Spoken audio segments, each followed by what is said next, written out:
Everyone has something to say when it's too late. Too late, yes, exactly. Yeah. You know? Yeah. Oh, I knew there's something wrong with this guy. I knew Yeah, it. Why yeah, did yeah, you not yeah. do nothing about it? Yeah, yeah, You know that's what I it, mean? yeah. That's what it is. Yeah. That's it, yeah.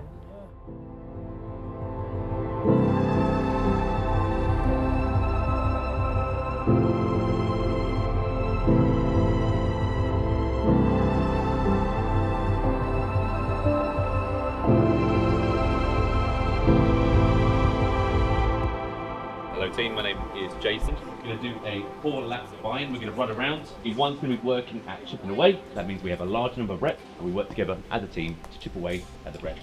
One's going to be holding a sandbag. The sandbag is going to represent what we have to hold. That's why we've got to share it with our partners and our teams.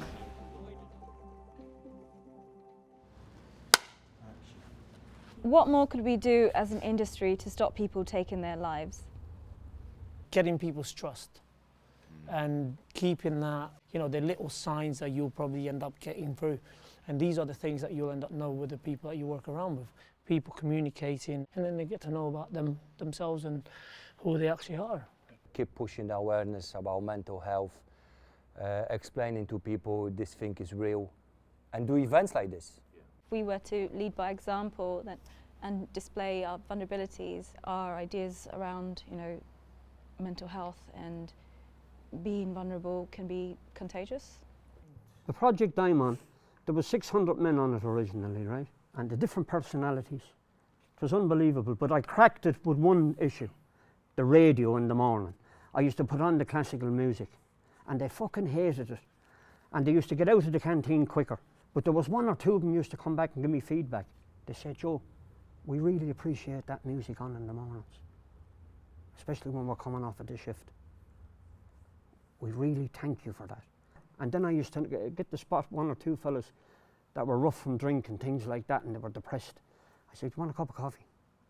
And I'd bring in a bag of sweets, and we learned how to understand each other, different cultures and things like that. And like we did tonight, we were working as a team. And by being kind and, all the different cultures, we're all the same, you know what I mean? And once you conquer that, I think you're getting somewhere, you know what I mean? Yeah, and embracing each other. Yeah.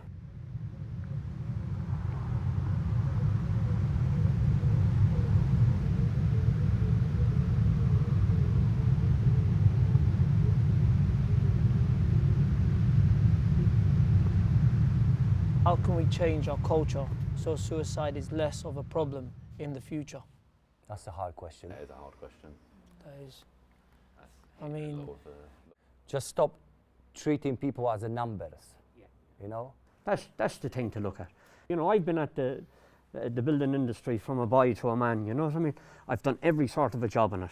They had a Buffy briefing every Friday morning, right? And this is the truth. None of the managers were at the briefing. It was box ticking. Yeah. But Danny used to do it regular with us. Danny Sullivan, that's the example for other companies, mate. There you go. Yeah. Why just not organize a simple breakfast with the senior management, with the boys, so the boys can build up their respect and they can see, well, this is my boss, man. He probably don't care about me, but actually he's coming here to share some food with me. At least once a week or once every 2 weeks on a site, a briefing on mental health. We see it. We go into the changing room to clean it in the mornings, and you might see a couple of fellas sleeping in the corner. And it's concerning, But you don't feel you can approach any of the managers because you don't want to get them in trouble. The mental health thing is a serious thing. It needs to go to the actual people that are doing the work. It's not just designers and the engineers and all that, The people that make the projects work are the workers. And I think this meeting should be in this kind of format when people asking questions. and everybody could actually have their own opinions. That's the same way what we're talking here. Not just one guy standing in the middle and just keep talking and everyone falling asleep. The productivity would go up. I see him going off to the pub every month. Drinking is not going to help your fucking mental health. It never helped mine anyway.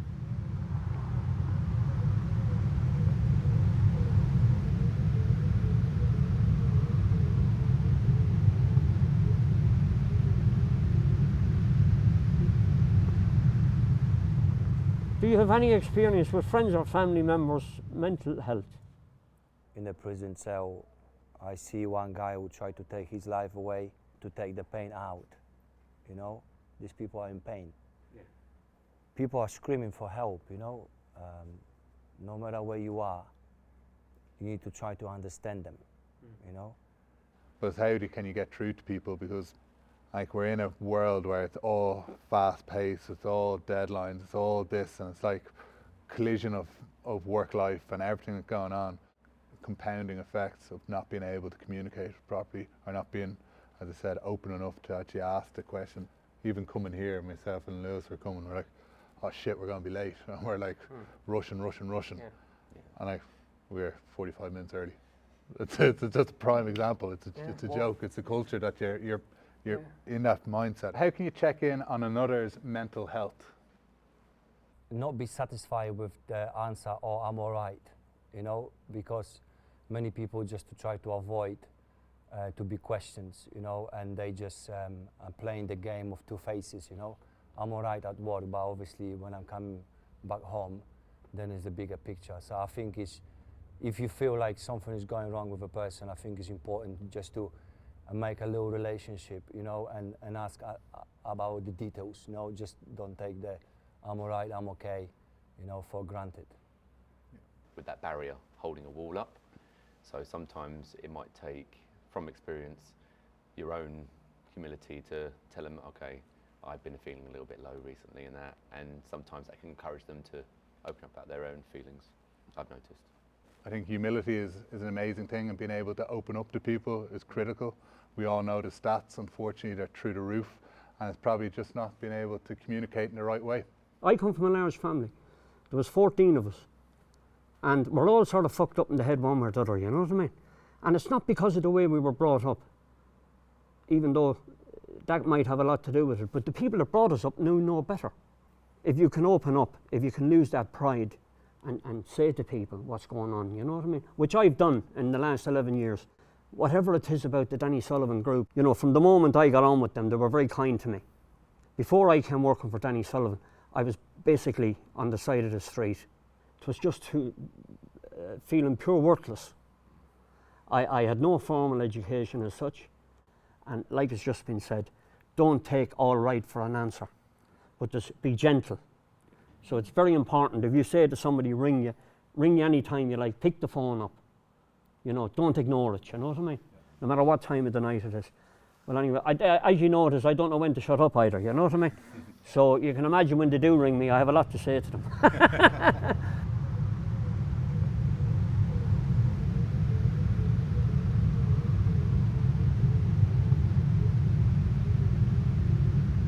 How do you manage when you feel overwhelmed? The most important thing for me is getting home to my missus and my kids. Honestly, that is just, as soon as I hit that doorstep, for me, the kids just, I don't care.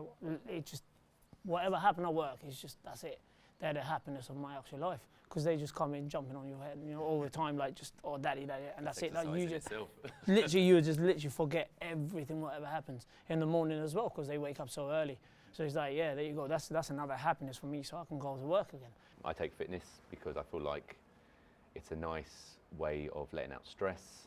It was through anger management a little bit at first, but obviously that can turn emotional and turn negative if you can't release it, and obviously if you can't release any of that negative energy. So I looked at fitness as my main sort of cure, where some of my friends turn to alcohol and drink, as it happens. I'm quite lucky with the way I got, and now I've been doing it for 12 years, but obviously some others weren't as lucky, and they're still suffering. And to summarise everything, I just think, and like we do at Manor here, strong body, strong mind, and you don't have to be the strongest or the fittest person, just get moving and you'll feel 10 times better. And it's better to do something, turning a negative into a positive like that, rather than obviously doing the otherwise. I've got a message for people who are feeling I'm not good enough, because there's lots of people who are feeling like this, I'm not good enough, you know.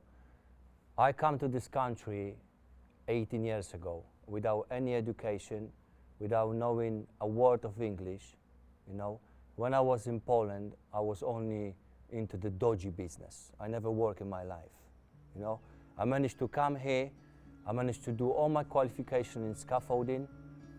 I managed to learn English, and everyone can do it. You know, don't beat yourself and say I'm not good enough. You know, because if you want to achieve something, you're gonna get it.